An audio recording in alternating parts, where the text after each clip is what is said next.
प्यारे बच्चों, आज हम करने वाले हैं ईएमसी की वर्कशीट नंबर 26। ईएमसी की वर्कशीट नंबर 25 में हमने जोखिम उठाना पार्ट 1 किया था बच्चों। आज हम करेंगे इसका पार्ट नंबर 2। तो देखिए बच्चों, रिस्क का आकलन। तो रिस्क का आकलन करना बहुत ज़रूरी है, वरना अगर रिस्क उठा लिया तो फिर वो भारी भी पड़ सकता है। तो देखते हैं बच्चों इस वर्कशीट में क्या बताया गया है।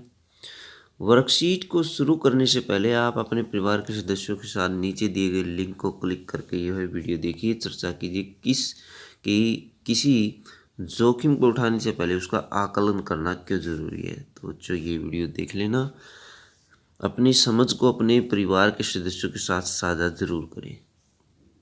पिछली बार की वर्कशीट करते हुए हमने समझा कि रिस्क का मतलब है विपरीत परिणामों की संभावनाएं।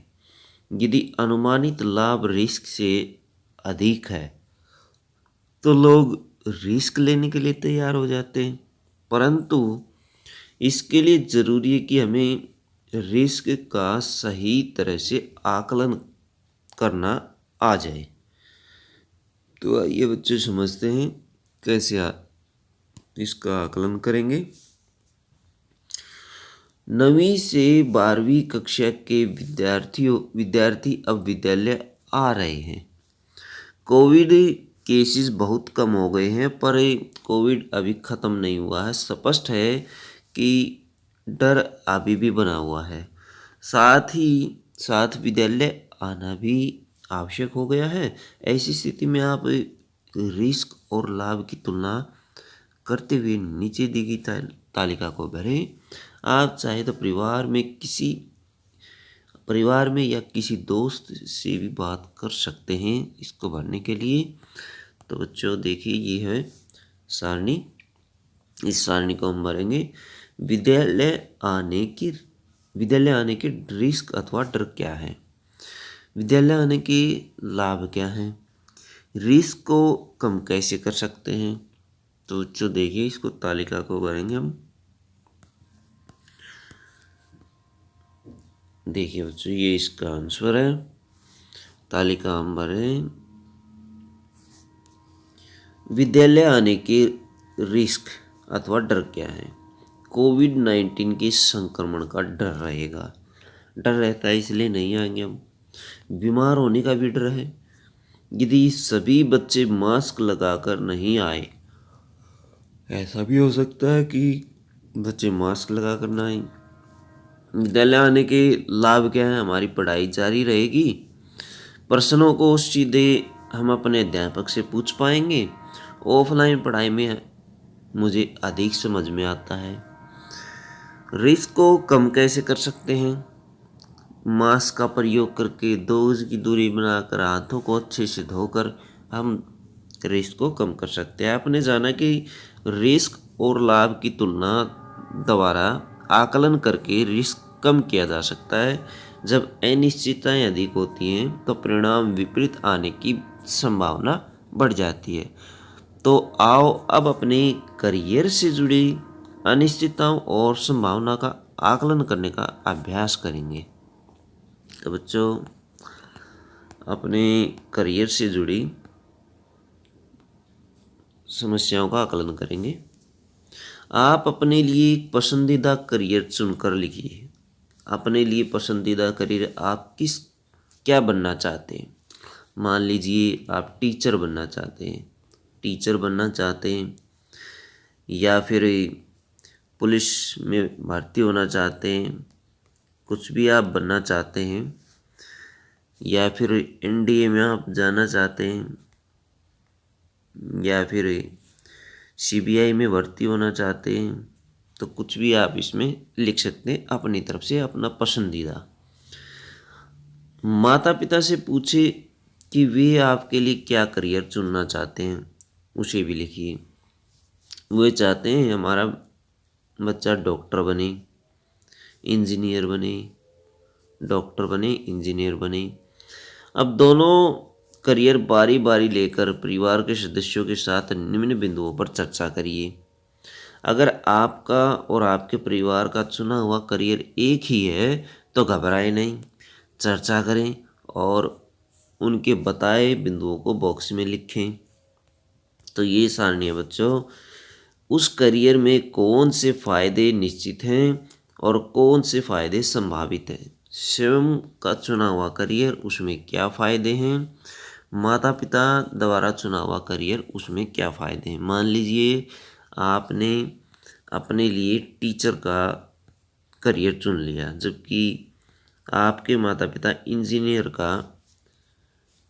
इंजीनियर आपको बनाना चाहते हैं। आपने शिक्षक चुना और आपके माता पिता ने इंजीनियर चुना। तो इसके आधार पर मैं अपने विचार देता हूँ बच्चों, आप अपने विचार लिख लेना अपने करियर के हिसाब से। स्वयं का चुना करियर, निश्चित अथवा आत्मसंतुष्टि हमें मिलती है। संभावना, समाज के लिए एक प्रेरणादायक बनना, एक प्रेरणादायक हम बन सकते हैं। माता पिता द्वारा चुना हुए करियर में निश्चित अच्छा वेतन है। संभावना, आर्थिक स्तर पर भविष्य सुरक्षित हो जाएगा, लेकिन वो आत्मसंतुष्टि हमें नहीं मिलेगी जो हम अपने द्वारा चुने हुए करियर में जा सकते हैं। अपने द्वारा चुने हुए करियर में आत्मसंतुष्टि मिलती है, हम जो बनना चाहते हैं। और दूसरे द्वारा चुने हुए करियर में फिर वो प्रेशर बना रहता है। तो बच्चों, ये तो हमने चुने करियर। अब देखेंगे आगे, उस करियर को शुरू करने के लिए आवश्यक शर्तें, योग्यताएं व संसाधन क्या है। उस करियर के साथ साथ क्या क्या अनिश्चितताएं, पता नहीं क्या होगा, जुड़ी हुई हैं। ऐसी अनिश्चितताएं क्या क्या जुड़ी हुई हैं जिसको हम सोच भी नहीं सकते, ऐसा हो सकता है। उस करियर में कौन से विपरीत परिणाम संभावित हैं। तो बच्चों, इसको सारणी को हम फिल करेंगे। तो ये आपकी सारणी है, देखिए इसको इस तरह से आप फिल करेंगे। उस करियर को शुरू करने के लिए आवश्यक शर्तें अथवा योग्यताएं क्या हैं। उच्च शिक्षा व बच्चों को पढ़ाने में रुचि होनी चाहिए। तो बच्चों, टीचर बनने के लिए शिक्षा उच्च होनी चाहिए और बच्चों को पढ़ाने के लिए रुचि भी होनी चाहिए। उच्च शिक्षा आप इसमें भर देंगे। उस करियर के साथ क्या क्या निश्चितताएं जुड़ी हुई हैं। प्राइवेट स्कूलों में तनख्वाह कम मिलती है, सरकारी स्कूलों में वैकेंसी कम होती है, तो ये अनिश्चितताएं होती हैं। अत्यधिक प्रतिस्पर्धा या कंपटीशन बहुत ज़्यादा है, अधिक समय लगना, मन का एकाग्र न होना, तो ये अनिश्चितता इसके साथ जुड़ी हुई है। उस करियर में कौन सी विपरीत परिणाम संभावित हैं। हो सकता है बच्चों, पढ़ाने का तरीका बच्चों को पसंद ना आए, कोई अन्य जॉब करना इसके साथ जुड़ा हुआ है। हमारे साथ साझा करें। इन सवालों पर बात करके आपको अपने चुने हुए करियर में रिस्क लेने के बारे में क्या क्या लग रहा है, तो उसको साझा करेंगे। तो क्या क्या लग रहा है बच्चों, देखिए, यह मेरा खुद का चुना हुआ करियर है और मुझे पसंद है। इसमें मुझे सफलता प्राप्ति का अवसर अधिक है, इसलिए मैं रिस्क ज़रूर लूँगा। तो बच्चों, जो करियर हमने चुन लिया, मान लिए हमने टीचर बनना है, तो उसके लिए हम भरपूर प्रयास करेंगे और वो हमें पसंद है और इसलिए हम उसको नहीं छोड़ेंगे, हर हालत में उसमें कामयाब होकर दिखाएंगे। यदि आपको लगने लगे कि किसी महत्वपूर्ण काम को करने में रिस्क ज़्यादा है, तो आप क्या करेंगे, उदाहरण देकर बताएं। हाँ, मैं उस काम को करूँगा, ज़्यादा रिस्क ज़्यादा फ़ायदा। मैं अपनी 12वीं की पढ़ाई के साथ साथ कंप्यूटर कोर्स भी करूँगा और अन्य कार्य भी करूँगा। मैं बच्चों को ट्यूशन पढ़ाना शुरू कर दूँगा पहले से ही, जिससे मेरी प्रैक्टिस हो जाएगी। इस तरह से मैं अपने करियर को सफल बनाऊँगा। किसी भी कार्य में फायदे के साथ साथ थोड़ा बहुत रिस्क तो होता ही है। रिस्क लेने का मतलब है अनिश्चितताओं से न डरना और फायदे और नुकसान की संभावना को समान भाव से तोलते हुए आगे बढ़ना और इस क्षमता को विकसित करना जो बिल्कुल ही रिस्क नहीं लेते और सुरक्षित निर्णय लेते हैं, वे अच्छे अवसर को खो सकते हैं। तो बच्चों, इससे अच्छे अवसर जो हैं वो चले जाते हैं। जो रिस्क लेने को तैयार रहते हैं वो समय पर अपन कामयाब हो जाते हैं।